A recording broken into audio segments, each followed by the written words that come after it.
Got you. All right, you ready? I'm ready when you are. Bryan, you good? Let's do it. Hell yeah.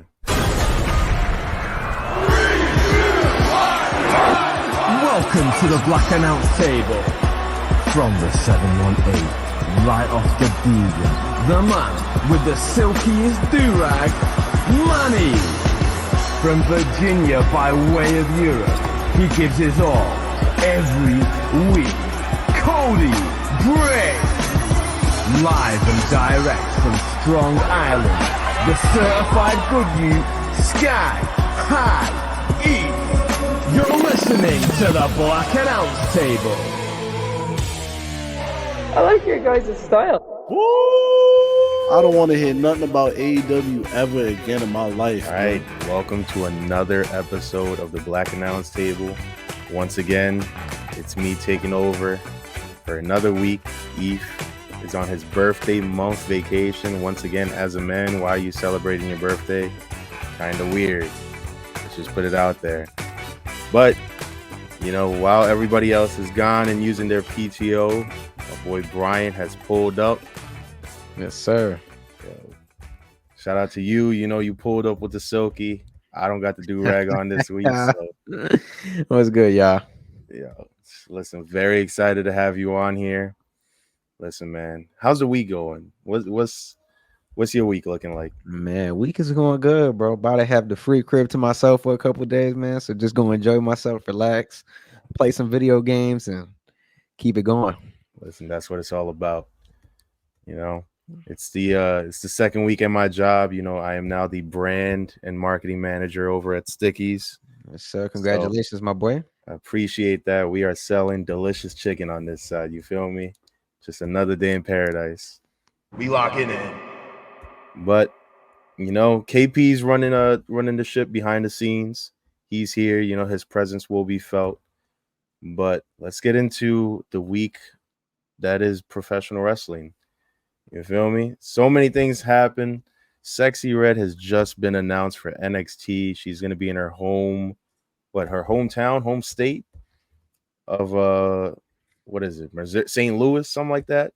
So Sexyy Red is back in NXT in St. Louis. I believe Randy Orton has also been announced. So St. Louis hometown favorites will be there. Bryan, what do you think about Sexyy Red coming back? Man, I don't think nobody cares, bro. I'm gonna be honest, man. She cool, whatever, but I don't think nobody cares, bro. So we'll see how that goes. Again, she had a nice little outing or whatever, but it's something that's I don't think really boosts ratings anyway. But we'll see what happens, bro. I guess it's something fun for the fans. I mean, we just saw Tyrese Halliburton today, so yeah, Tyrese Halliburton being there was the most random thing I've ever seen. It's random, bro. He's over here making announcements, holding contracts. I'm like, all right, Ty, this is what we doing now. No, but they get in NXT ready for the CW. I don't know. Yeah, like what you said, I don't know if Sexyy Red is moving the needle at the CW network. It's gonna take number one. I got to figure out what channel the CW network's on because I haven't used the CW in quite some time. So we gonna see. If I end up caring to go watch the NXT on a CW, that'll be the bar for what we moving forward. But listen, Sexyy, you already know Twitter's gonna go crazy with any clips 100%. that she puts out. So she's gonna be killing it on NXT, social media wise. But yeah, Tyrese Halliburton. What are your thoughts on him pulling up? Man, what do you think about NXT bringing random celebrities on? I think it's dope. I mean, NXT is not WWE's flagship show, so I mean, I think it's cool that you can bring those people on and possibly get people to watch the show the next week. So I personally don't think there's nothing wrong with it. I'm just waiting to see, you know, who they bring next because they're always bringing somebody. So personally, I think it's cool. Yeah, you know, it kind of makes me wonder sometimes, like when people are doing it, like if they even care about NXT, because it's such a I don't want to say a small brand, but unless you really care about the intricacies of wrestling, you're not really tapped into NXT. It's one of those things like AEW, but Rick Ross was in AEW. So was, Shaq randomly at some point. So, sometimes shows like NXT and AEW, they get their little stints with celebrities. But yeah, not Sexyy Red. Definitely. I'm kind of intrigued just to see what she does. But another thing, staying on rap, I guess, there was a lot of discourse about wrestling and hip hop because of the Meg the Stallion SmackDown theme. Yep. There was some people saying that, the essence of wrestling music is gone because of the WWE leaning more towards hip hop. And I don't know why people wouldn't see this coming. They literally have been promoting Metro Boomin for the Bad pay-per-view Blood in pay-per-view. Atlanta. Yeah, Bad Blood. So, with that being said, they've used multiple rap theme songs for pay-per-views and stuff like that. But just let's do some of the knowledge for the people, because they want to be very lazy and say hip hop and wrestling has never collided before. Number one, I feel like hip hop and wrestling go hand in hand. I feel like every rapper has watched wrestling growing up. There's been multiple references like everywhere. Yeah. All of hip hop. So, you got Travis Scott. He's been at multiple wrestling events, and he's also doing the theme for the next WrestleMania with Fiend, which is absolute banger. I saw him perform it 13 times in a row at MSG one time. The show was fucking lit. John Cena platinum album. Come on, that's real hip hop right there. Yeah. You got hey, that went platinum, bro. Listen, that went platinum in my room. That shit was fire. Right now is one is a top tier hip hop song. You got the Migos when they met Randy Orton in that airport that one time. That picture has always gone viral. Young Thug will Rey Mysterio in the club that one time. The Migos bringing out RK Bro at day one. You got Lil Uzi. He used the Shinsuke Nakamura theme in one of his songs. Oh yeah, you're right. Yeah. Am I gonna say the song was fire or not? No, but it was used. And he also performed. He brought out Jay or Jimmy? Oh, both of the Usos at that WrestleMania in LA. You got Lil Wayne. He also brought out Jay Uso.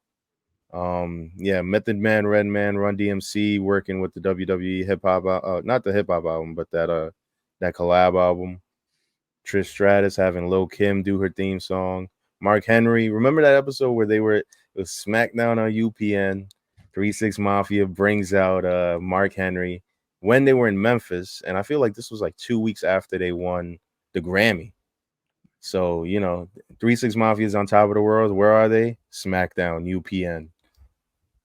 I mean, come on, this is what it's all about. Yeah.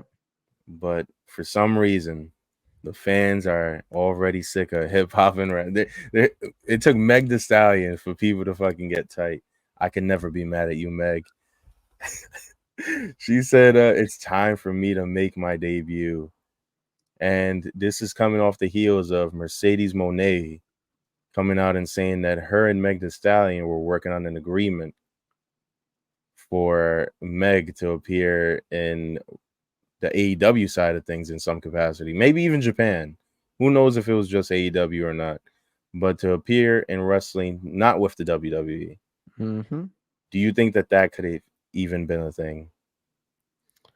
Yeah, 100%. I mean, we've seen Tony Khan pay some very, very good money to other people, so why not Meg? whatever his wrestlers want, they get. That is very true. Listen, I don't know what his bank account's looking like, but apparently it's unlimited. It's unlimited. He does whatever he wants. And I feel like I saw a couple weeks ago, or maybe even a couple months ago, Kanye West was at a Noah event or something like that in Japan. Really? I didn't even see that one. He was dead ass at some just random Japanese promotion, just performing. I gotta go check that out after this. Well, for sure. Yeah, I'd be tight if that was just like a Kanye body double or some shit, but I'm pretty sure it was Kanye. I don't remember. Yeah.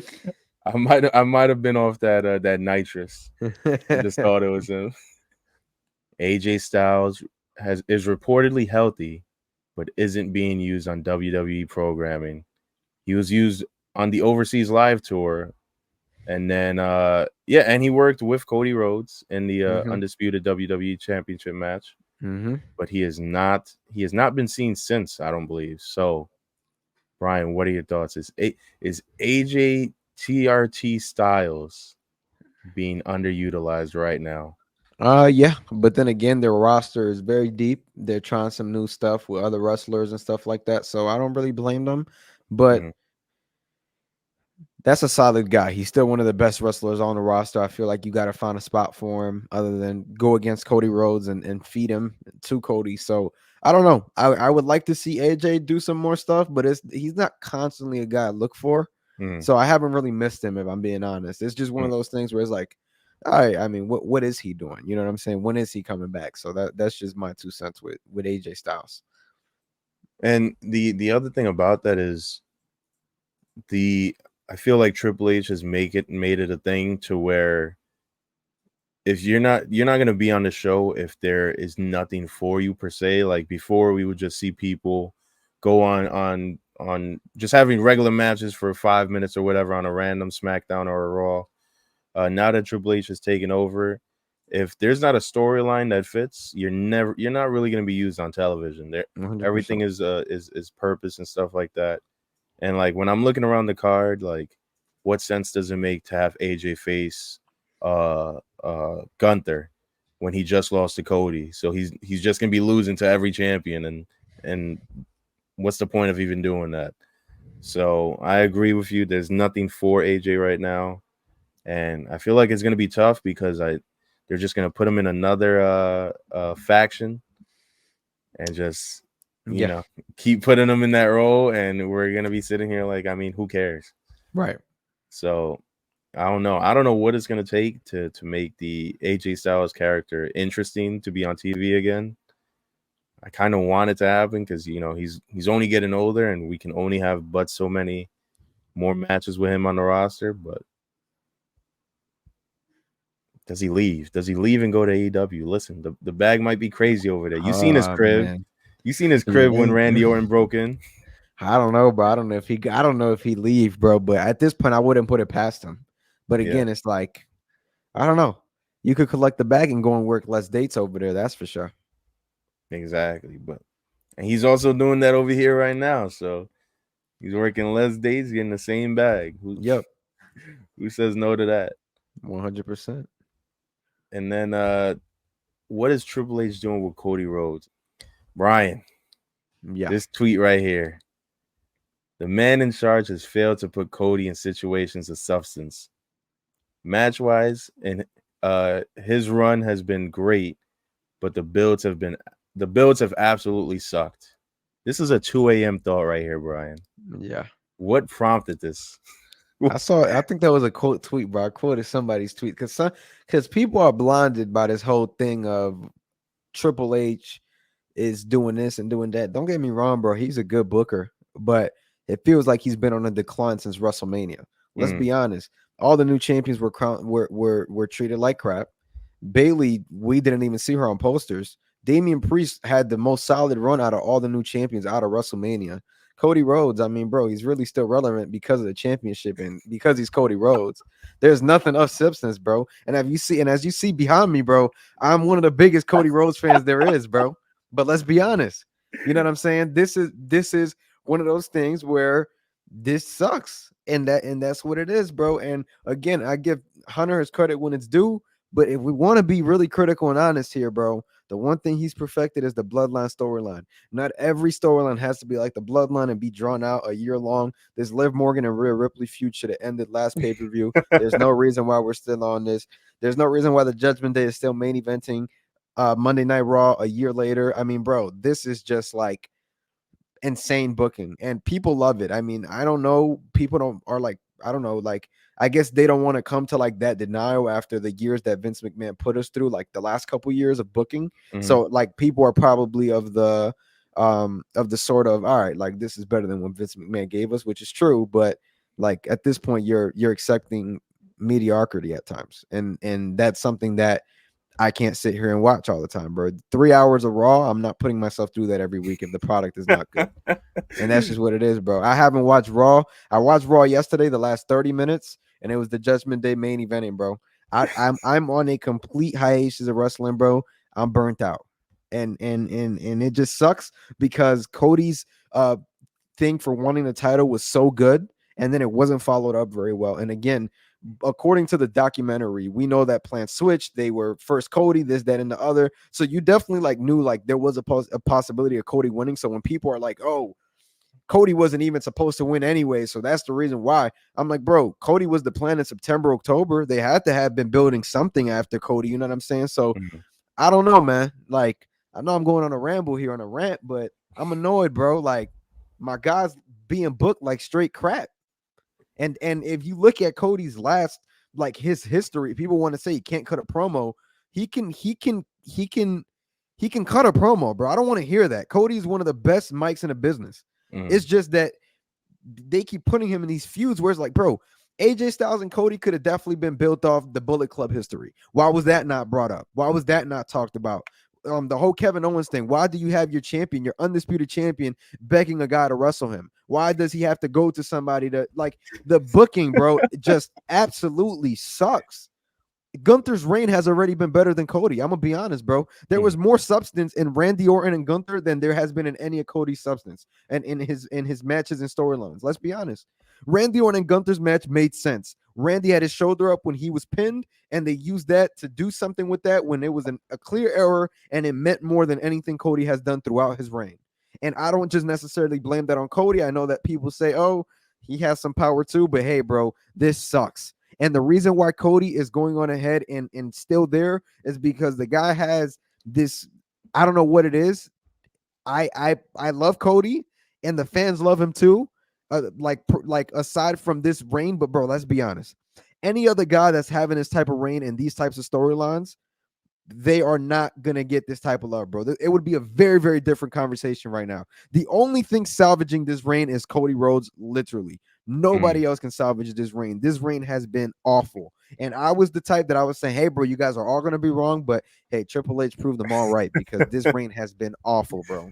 Nothing of substance. As a matter of fact, I'll tell you guys right now, I have a plane ticket for Atlanta to go to Bad Blood. I'm not going.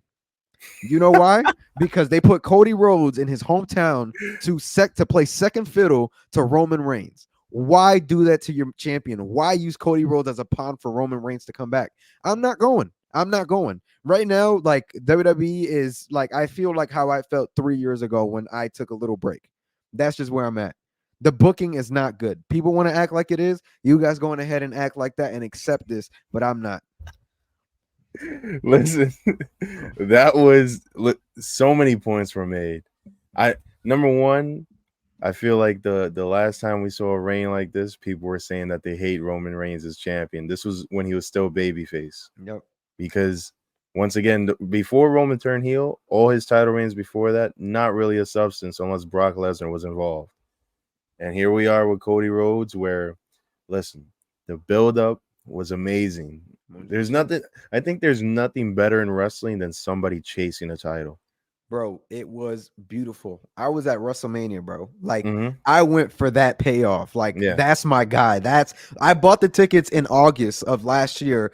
I was like, all right, bro, this is going to be the year. Like, Cody lost last year, he's going to win this year. Like, the payoff, the storyline was amazing, bro.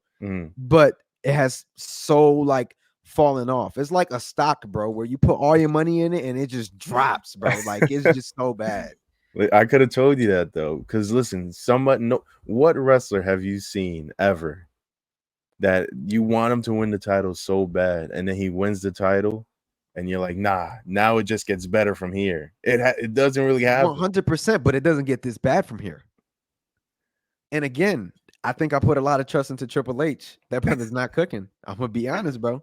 I'm gonna be honest.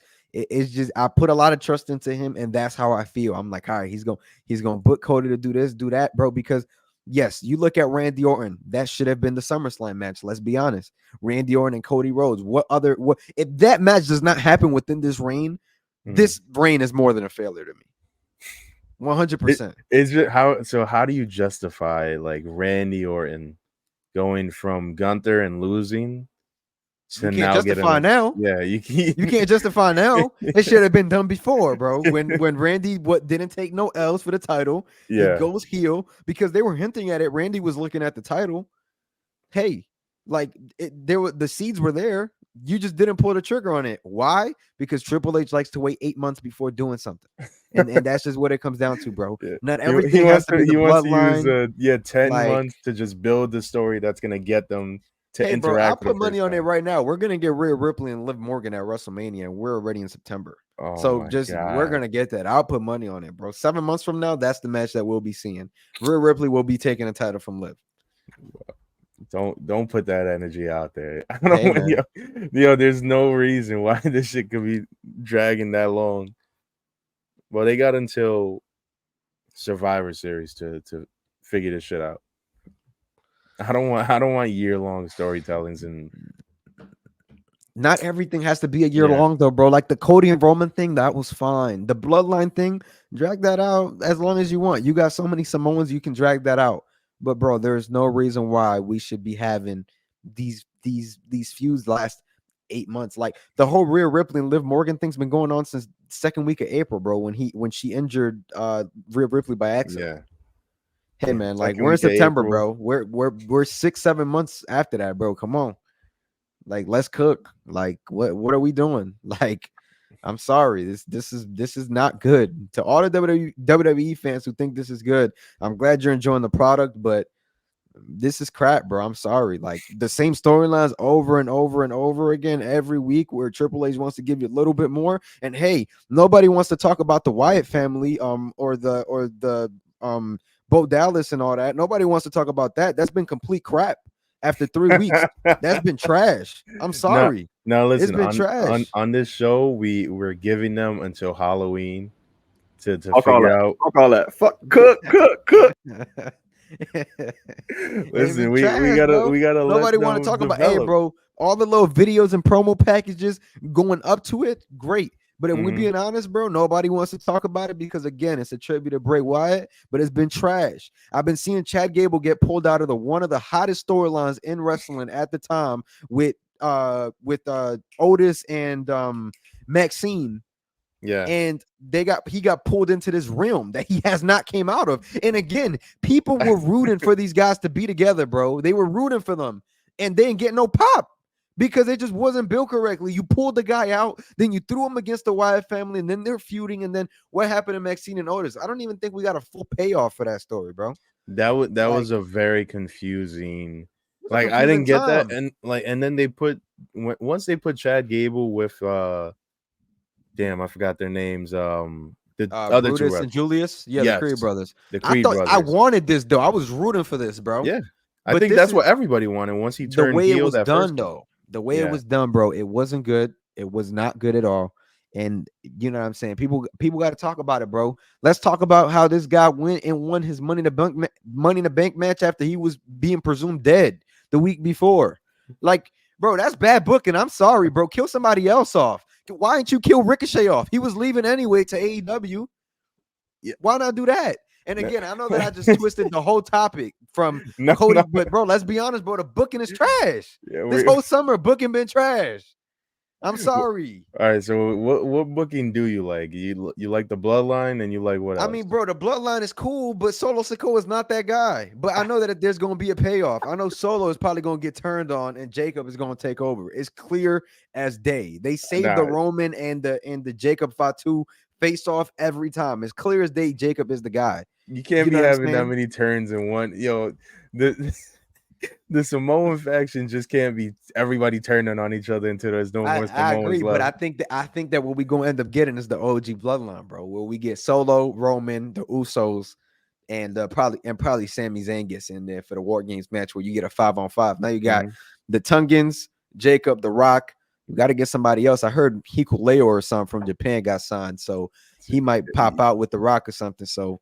Yeah, I don't know, bro. Them boys got Samoans now, fam. They can't be this many of them. They got Samoans and Tungans for days, bro. Like, it's crazy, but that's just what it is, bro. Like, Triple H, he's done a solid job. I'm not gonna say it's not been good, but this summer, this year particularly, has not been good, and nobody seems to want to talk about it because it's not Vince McMahon driving everything. I remember, bro, every time something bad went down on TV when Vince McMahon wasn't in this drama or whatever the allegation, whatever, that's that brother's business. I just want to put that out there. But the problem is, bro, when Triple H or something went wrong, oh, Vince McMahon did that. Vince McMahon did it.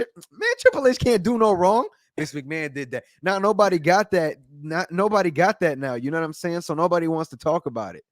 So that's why it's like, hey, bro, somebody got to speak on it, bro. And I'm the biggest mark, bro. When I tell you, hey, bro, have you seen any content with me involved with WWE, bro? Bro, I will tell you that is good, even if I believe it's bad. But I can't defend this no more. Listen, everything you're saying is not wrong. That the problem here is like, I agree with everything you're saying, except for the Wyatt Sicks. I'm giving them until Halloween to figure this shit out. Bro, ain't they been teasing this whole Wyatt Sicks thing before WrestleMania, bro? How much time you want to give them, bro? I told you until Halloween. They just need to find their footing. That's all it takes. Think about it. Imagine if we reacted to The Undertaker when we first, like, back when he first debuted in the 90s or whatever. We would have been like, this is the dumbest shit ever. And then he ended up getting cool at some point. I'm going to tell you something right now, bro. They are not Mark Calloway. They are not Mark Calloway, bro. Didn't Vince fire all these niggas? Like, all of them. And Triple H brought them all back. Yeah, he sees the vision. I'm going to be honest, bro. The most successful hiring is Nia Jax. Nobody else has really been around that. Bronson Reed came back. He's looking like a monster now. He's looking more believable, but still not yet. He needs something else. But we want to talk about it, bro. Some of the rehires that Triple H has done, they cool, but let's be honest, bro. They was all gone. And again, I know that they doing this for Bray, but I always said, bro, if you don't got nothing good in that tank, do not do nothing. Because now this is part of the legacy that you leave us with. And that's the way I feel about it. I don't know if they can be Bray again. Bo, he's done a great job with the character, but the stories and the angles don't make no sense. I want stuff to make sense when I watch wrestling, bro. We praise this. It's like a TV show. It's a live show. When people talk crap on us, hey, bro, people watch.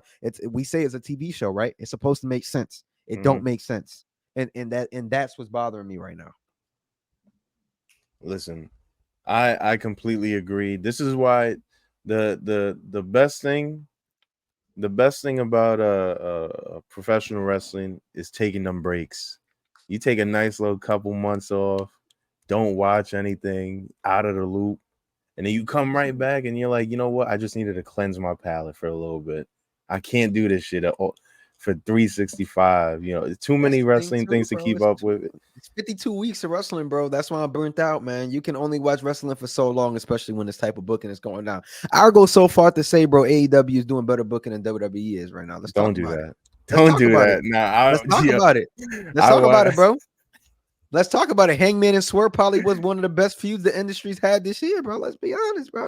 Come on, man. They sticking each other with needles. Let's be, bro. Listen, bro. I'm not the AEW mark. I watch AEW. I go to their shows, but at the same time, I'm more of a WWE guy. But if we want to talk about these last 2 months, I'll give it to AEW, bro.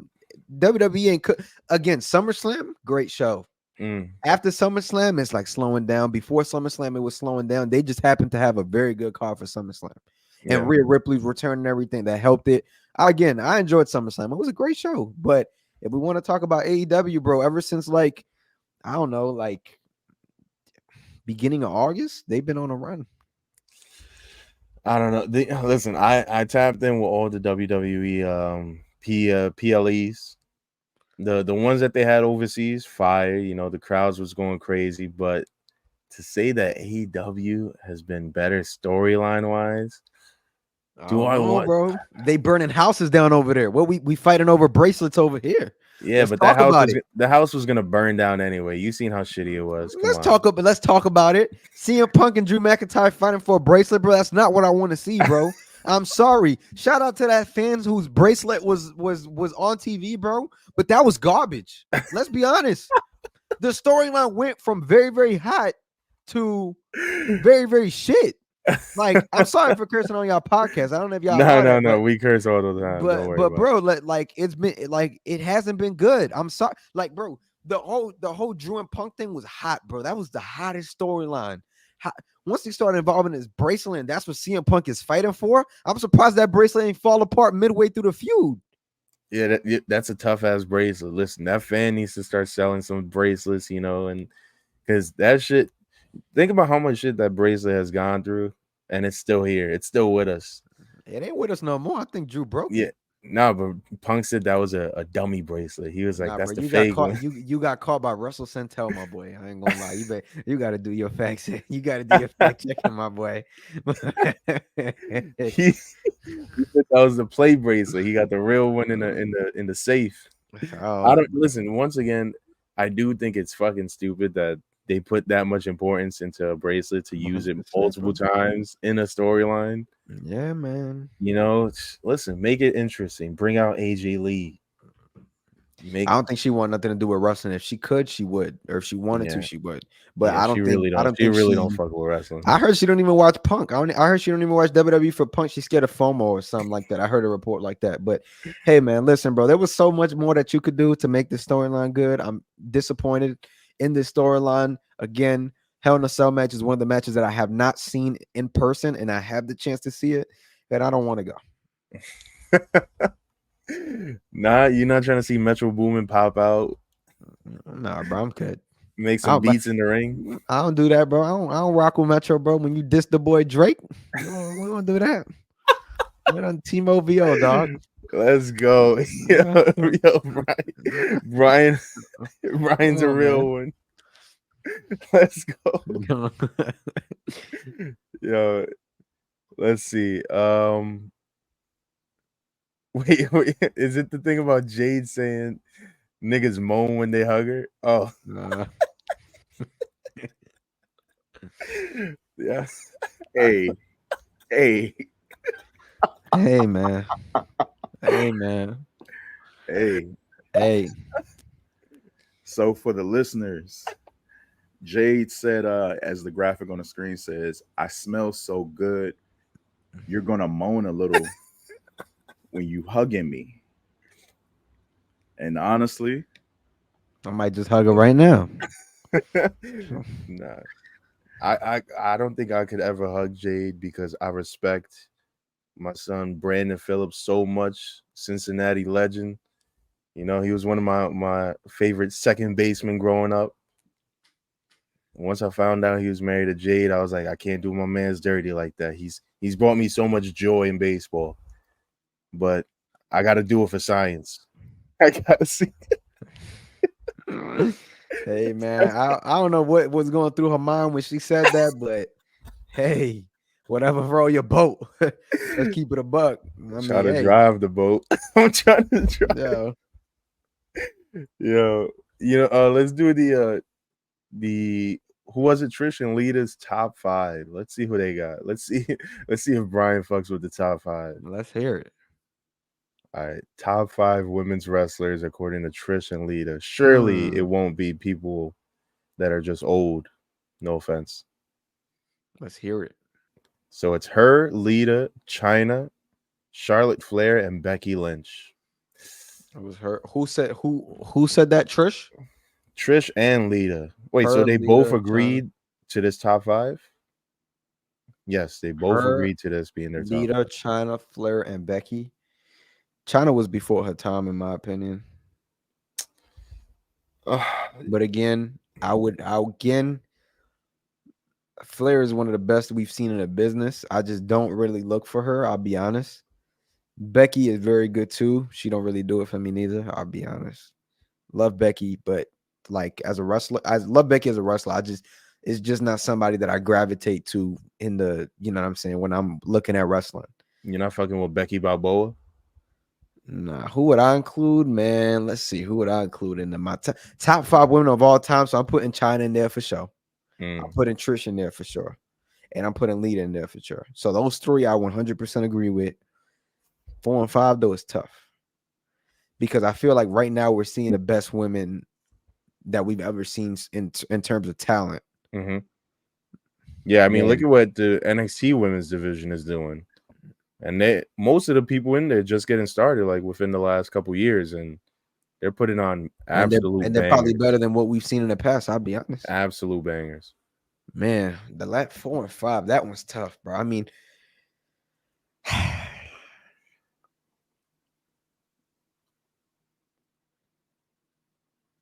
damn, top 5. I ain't gonna lie, bro. I mean, this is a stretch. I'd probably throw Bianca in there. At least for me. She do it for me. I ain't gonna lie. I mean, she's great everywhere. I mean, she can wrestle. She can go on the mic. She do 450 frog splashes. I mean, hey, she got it all. I mean, 5 though. I mean, again, this is not an order. I'll probably put Bianca 5, and whoever I'm gonna put now is gonna be 4. I don't know, man. I don't want to. I would have to go. I'd either have to go Charlotte or Bailey. For me, at least, Charlotte or Bailey. And I probably go Charlotte because she's a great freaking technical wrestler.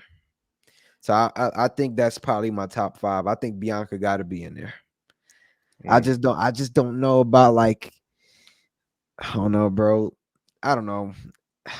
If you think about it, Becky's the one I left out, but if I could probably redo this tomorrow or something, I'd probably give you 5 different wrestlers. I just don't do well when I put on the spot. I feel you because I'm over here trying to put my list together, and I'm like, damn. So far, I got Trish and Lita for sure. I got I would do like Charlotte.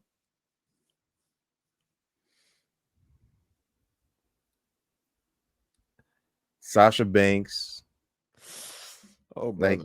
Well, nah, come on. What Sasha Banks was doing on her NXT and her WWE run, she was good.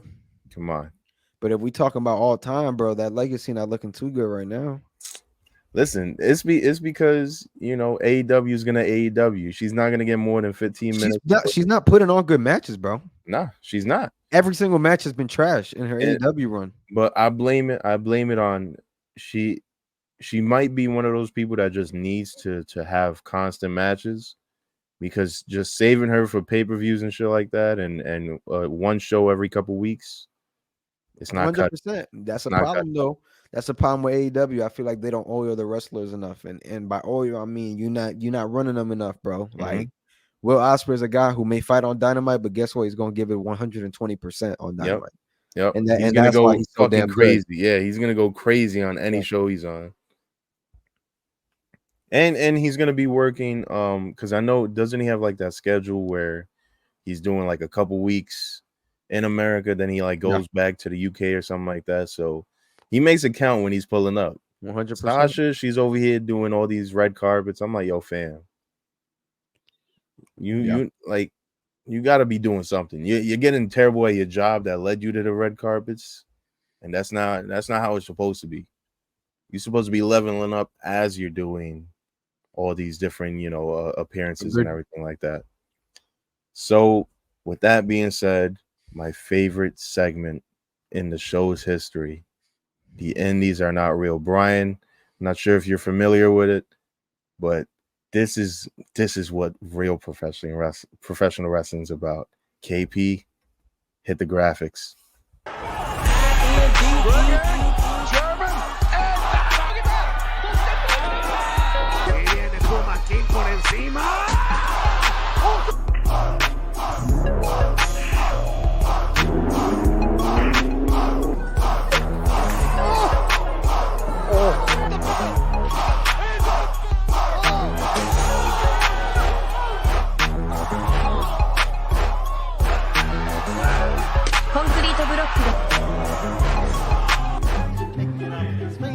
Probably gonna take it out on Facebook later. Oh, what now?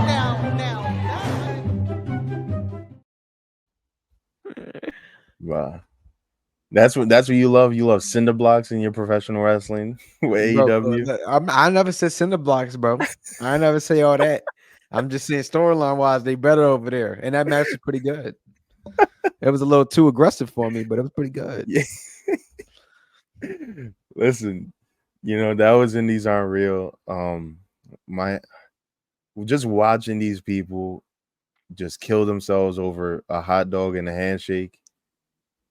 It's so fascinating. Fam, one of them guys went through a chair. Like a suicide dive through a chair. Seen Like, some dude whack the top of his head only. The table ain't break. It's crazy. bro, it's truly the essence of professional wrestling. But you know, I feel like we are flying through this show, and I don't mind that. Bryan, you're one of the best people ever. That rant you went on. All right, that's gonna be a Brammy category. Once we figure out all the categories, there's probably gonna be a rant of the year. We're saving that for the rant Yes, of sir. the year. All right, Bryan, appreciate you. Thank you for pulling up. Thank you, my boy. Yeah, the Wish we had rant more time. was great.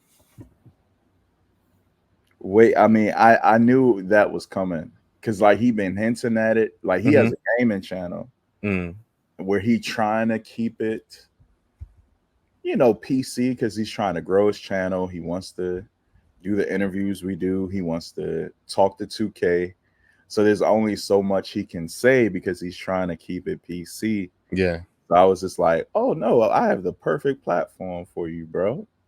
And so that happened. So I'm really glad he was able to finally voice his opinion. And my man's went off.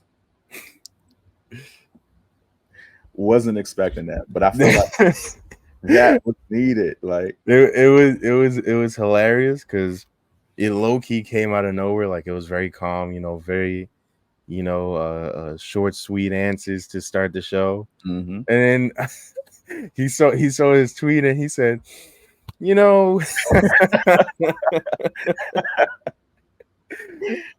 man, thought, yeah, let's get to it. Yeah, once he started going off, I was like, I'm like, where the hell did this come from? But okay, go off. I love it. Nah, that was great. That was great. I wish we had more time, but let's talk about this that we didn't have time to talk to Bryan about. Apparently, Def Rebel, WWE's music production team. Def Rebel has worked with Disney, Marvel, several different companies. Like they're not nobodies. Yeah. So Def Rebel, a little backstory because I know a little of it because I don't even know why. I just remember reading things online about like their origins or something like that. So they are, I don't know if one of the founders or somebody related to the founders. Oh my God, I should have looked this up, but they are very tied into the music industry overall. Yeah, like somebody's dad is tapped in. Yeah, somebody's dad is like, he's like the CEO of a label or something like that, or was at some point. Another one of the members, I know he's like an entertainment lawyer or something like that. Yep. Like they have ties to the music industry, and they're in all the circles and things like that. The video came out where one of the members was blacking on some Uber driver because they ordered a regular Uber, but they needed a Uber XL and they were just going to lap it up. And the Uber driver was like, nah, I can't do that. And then that's when he was like, oh, it's because I'm Jewish. And it's like, yo, fam, you're not even wearing a yarmulke. How the fuck am I supposed to know you Jewish? Like, yeah, he's acting like Jewish is like, I can see. Damn, get that shit out of here, man. They corny. The music's corny. Hopefully they are out of here. And to be honest, I'm just looking for the next chapter in wrestling music because this Def Rebel shit is garbage. They peaked when they made Johnny Gargano's theme song. And I don't like Johnny Gargano. Anyone that listens to the show knows that. I think he's corny. But his theme song was incredible. And then you like his new theme? I don't really like anybody's new. I feel like a lot of the music now with most wrestlers is very underwhelming. Like it all sounds like, remember when Samoa Joe popped up in NXT for the first time and he had that first theme song that he didn't use after like a week or two. Yep. It sounds like just mad generic WWE 2K music that like it'll be like, the Iron Pirate, and then it's just like some random generic music. Stars and Stripes theme. Exactly. And they're good for that. Like they're adding unnecessary stuff to people's themes. Like Johnny Gargano's theme was perfect. Braun Breaker's theme, perfect. Roman Reigns' theme was perfect. I don't understand. And for my frustration with it is that the person in charge of WWE right now is Triple H. What is Triple H known for? Having incredible entrances and theme music. Like we've seen him in documentaries directing the entrances. Like that's when he get into his bag. You know, maybe that's his only good thing according to Bryan, but you know, he get into his bag when he's directing the entrances. We saw it with The Rock at WrestleMania and stuff. So I was a little perplexed that Triple H took over and Def Rebel continued to still be there. Maybe it's a contract thing, maybe, I don't know, but I think it could be both, to be honest. Like I think it's a contract thing plus he like when you think about it, most of the WWE theme songs like are being sung in the stadiums and shit like that. yeah. So if you're there, you're not gonna be thinking that there's a problem with it, like because the shit is people are singing it, people are going crazy with these theme songs. Yeah, so it might just be like a vocal minority of people that don't like the Def Rebel theme songs. No, bro, they trended for like 12 days straight. But that's what I mean by vocal minority. Like if somebody's trending because you think like their theme songs are trash, but then like when you look at like they're probably looking at the numbers of what these theme songs are doing, like you know on different platforms or like in the crowds in the arenas. They're like, yo, these people are complaining, but the analytics. When we're looking at the numbers, we're in the arenas, people are popping when the theme songs come on. So, you know, hopefully and the other thing too, like they don't need to lean on hip hop and make it all fucking rap music and shit like that. Like obviously that's gonna be corny. You can't just lean all the way with anything. I feel like Metro Boomin, hopefully he has like an influence where because he's a real musician. He's a fucking cornball, but man, can the dude compose music? He's like he can do it on different levels and make different genres. With that being said, I don't think that somebody like a Metro Boomin can work for the WWE. I know people were asking for that on social media, on Twitter, but when you have a schedule like Metro Boomin, what's going to be a bigger bag? Producing for the weekend and focusing on that, or making a theme song for somebody in NXT? I think Metro's love for wrestling will allow him to do it maybe a few times a year. Like if they reach out like, hey, we need a theme for a big new artist, or Roman Reigns needs a remix or something, he will, you know, you could tap in for that. I'm not even gonna hold you. I'm gonna be very honest. I don't even like Roman Reigns' theme song.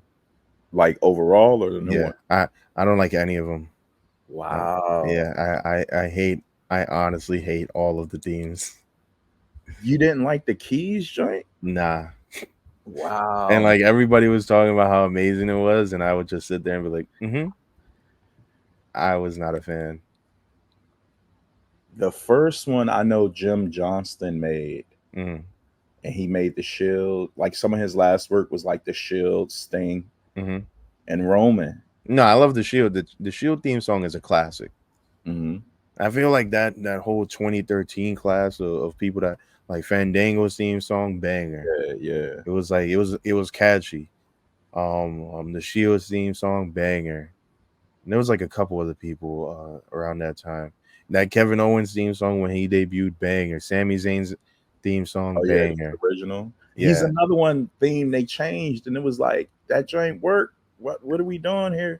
Exactly. So I don't know who knows if this story is even true. We may just, you know how wrestling media is. Yeah, but we're working ourselves. we're working ourselves. And next week they're gonna get a new contract, Mm-hmm. just like Sheamus got a new contract. Pat McAfee, he announced it. I guess Sheamus wanted him to break the news on his show as an exclusive. Mm-hmm. So I was watching it earlier, and he just randomly was like, "Oh, by the way, some breaking news: Sheamus has re-signed." You know, he said while they were going to Ireland for the college game day, Mm-hmm. Sheamus was telling the boys, Pat McAfee and the boys, about how he's working on a new deal. So that deal has just been made official. No numbers yet. No numbers, no anything. It was just a confirmation that a deal was done. Do you want to guess the numbers like he was doing with Randy Orton's contract in the group? Well, I'm assuming that. Listen, one thing I knew about Sheamus, I learned this. I want to say He's 46, by the way. he is. I want to say this was around 2013 or 14. I learned that Sheamus was one of Triple H's like one of the people Triple H used to work with to get in ring shape. Yep. Whenever he would work like that. And even back then, I knew, I'm like, Sheamus is gonna be good forever. Because The Rock, he was Curtis Axel. Yeah, and Rock I was like, Curtis Axel. I was like, nah, Curtis Axel, he's gonna be good. Like once you're the guy that the super vets are looking at you to get them in ring shape, you're gonna be useful for something forever. Mm-hmm. And now that Triple H has taken over, Sheamus is gonna get what he wants. And that's exactly what happened. You know, he said that he got the number he wanted, and I'm assuming, you know, he's probably making a mil and change if I had to guess. Let's you see. know, Sheamus. 5-year deal. Sheamus 20, because his last one was 5 years. He signed it in 2019. So let's see if there's just like a little guesstimate here. 2019 contract. I'm assuming every deal is 5 years in wrestling. Well, they started that when AEW. Who they give the 5-year deal to? I know Kofi got 5 years. Sheamus got 5 years. No, in AEW, because there was a is what's it Adam Cole? Yeah, that's his name, right? Adam Cole, the little guy. Yeah, the little guy. Remember when that whole little story where people was just like his deal coming up, and then Tony Khan was like, "Nah, he's here to 2027." Yep. Crazy work. And he tried to say the same thing with Andrade, but Andrade was doing everything in his power to get fired. He was like, "Damn, 5 more years." Just smoking everybody backstage. Andrade punched the closest person he could find. He was there when CM Punk fucked up what's his name, and then even he gave CM Punk a high five on the way out in the camera. Oh my god, bro! Andrade said, "Fuck all that." CM Punk did that, got fired. Andrade did that, he got suspended. What's the dude he punched in the face? He fought somebody. The little dweeb, man, Andrade. Yeah, the Mexican looking dude. Damn, Sammy Guevara. Yes. Punched him in the face, and then they were like, "All right, if you say sorry, you'll be okay. No suspension, no nothing." He was like, "Nah, fuck out of here. Fire me right now." They were like, "All right, how about we put out an apology on your behalf? You don't even speak English." He was like, "Nah, fuck that shit. Fire me." They're like, "No, Andrade, come on. You don't mean that. Come back in 2 weeks." Man, they kept him around for like an extra year, boy. Bro, him, Aleister Black. Yeah. Oh, yeah. He had another one. Yeah. Aleister Black's just such a good guy that he's not even trying to do anything. He's just like, whatever. If you got tattoos, join my faction. Pretty much. And Adrian Neville. Listen, man. I thought he was gonna be the one. You did? In NXT, when it was him versus Sami Zayn, him versus anybody on NXT. Mm-hmm. Him, Tyson Kidd, Tyler Breeze, Sami Zayn. These were the people that were carrying NXT when it was black and gold. Yeah, that's when NXT was good. It was better than good. That shit was like, I loved NXT better than the main roster, 100%. Oh my I was god! going to some shows that Bailey versus. Wait, before we get off topic, have I ever shared my Pac story on the show? I don't think so. So a few years ago, it's a Pac story, but it's really not. He's just in it. So a few years ago, like 2017, 2018, 2019, I don't remember.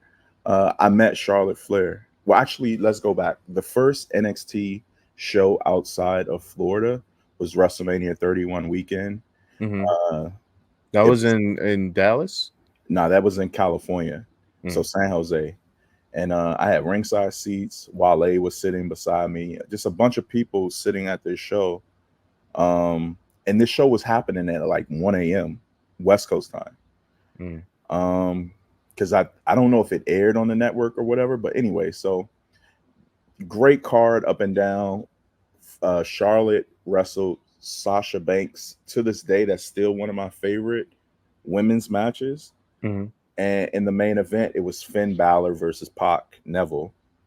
And, you know, I'll put all the pictures right here from the show. And so a few years ago, I was meeting Charlotte Flair, and I took this really incredible photo of her and Sasha, and I wanted her to sign it. And so I'm meeting her.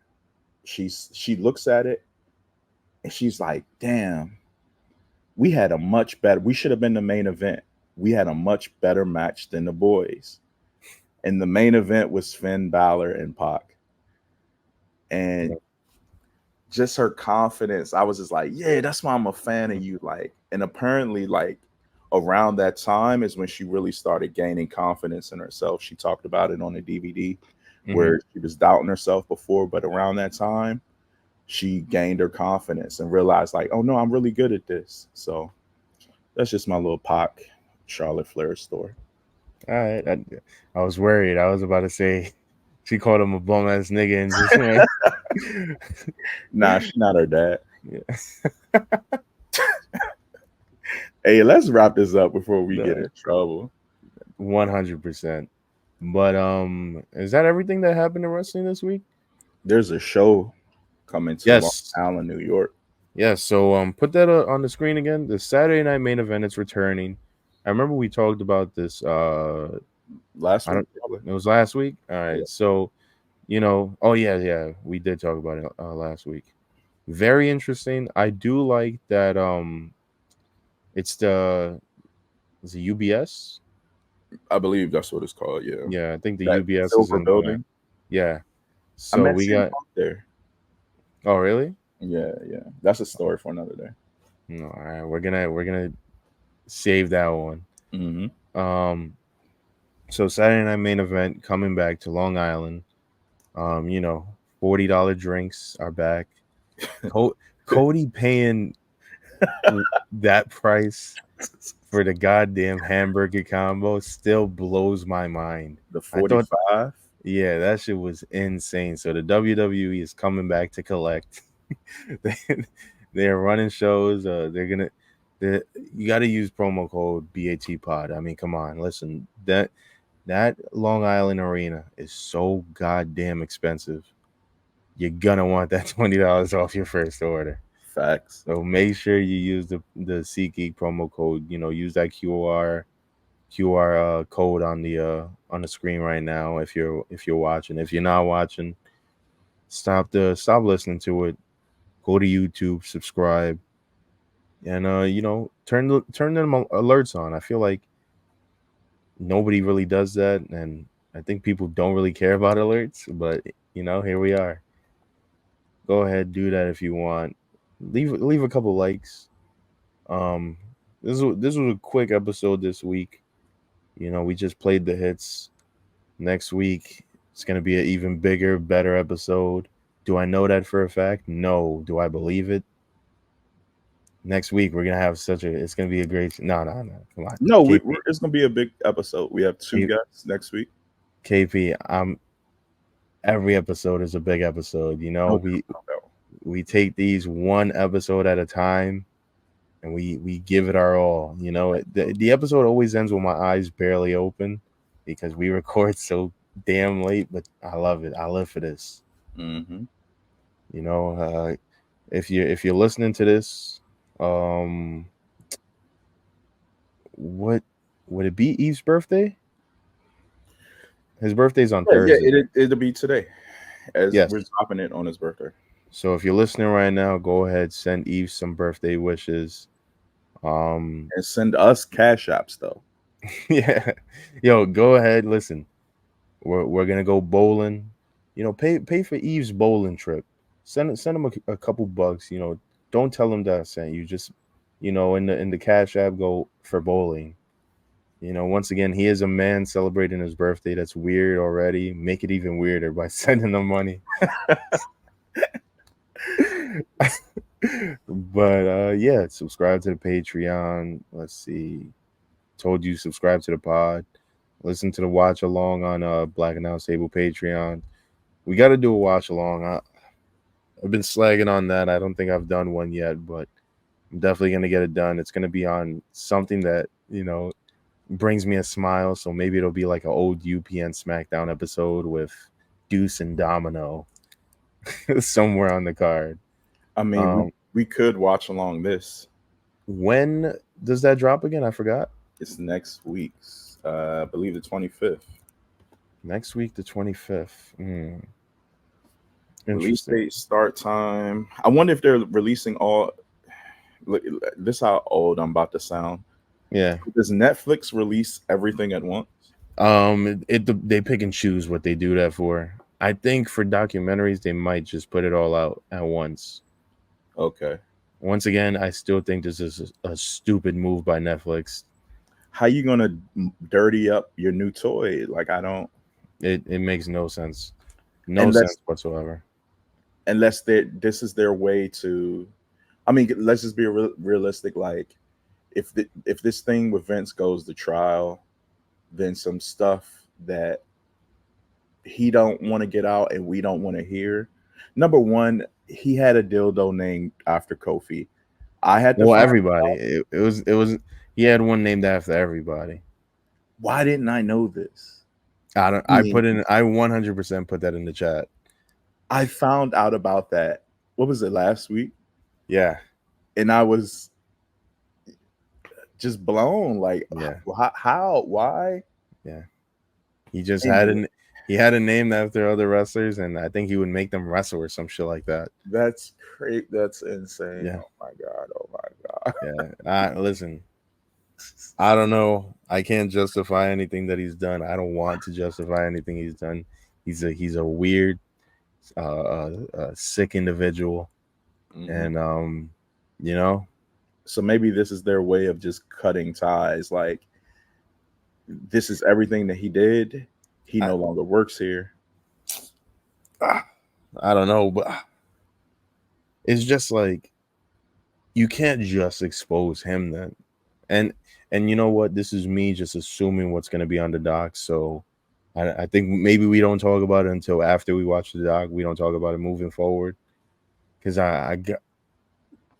if the whole doc is just about him and going, yeah, look at what Vince was doing, you also got to bring up who was around him and letting this happen. Yeah. You know, it's going to be the same thing with Diddy. You know, you can't use 1,000 things of lube by yourself. There have to be other people there. That's crazy. 1,000 bottles, fam. That shit is crazy. Are they sure it's not $1,000 worth? It was written as 1,000, not $1,000.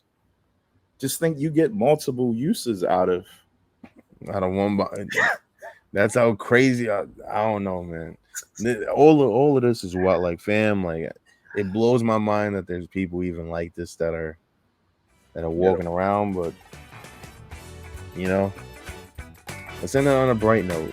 KP, name your top 5 UPN SmackDown wrestlers. That's when I wasn't watching wrestling, to be honest. What? The break. Paul Burchill. Yeah, I don't know. Is Jimmy Wang Yang coming on the pod next week? Maybe. Let's go. Maybe. We gotta reach out to JWI. Reach out to him for sure. Hell yeah. Well, that was this episode this week, y'all. You know, only 2 more episodes until Eve comes back. Is it 2? It's next week though. I mean, well, 1 more week. Well, yeah, October. Yeah, October. he comes back October, y'all. So, October 1st is our season premiere, y'all. No, October 3rd or 4th would be our season The premiere. season premiere. We record the season premiere. Oh, well, yeah, there you go. Yeah, little behind the scenes action of how this works. Mm-hmm. But yeah, so you know, we have some things being put into motion for the season premiere. I'm very excited to see how these things get done. I'm very exhausted from my actual job because it's a job where I got to use my creativity all the time. And you know, did I think it would be this hard? Pause. No. But I live for this shit. True. So, you know, that's this episode, y'all. See y'all next week. Peace.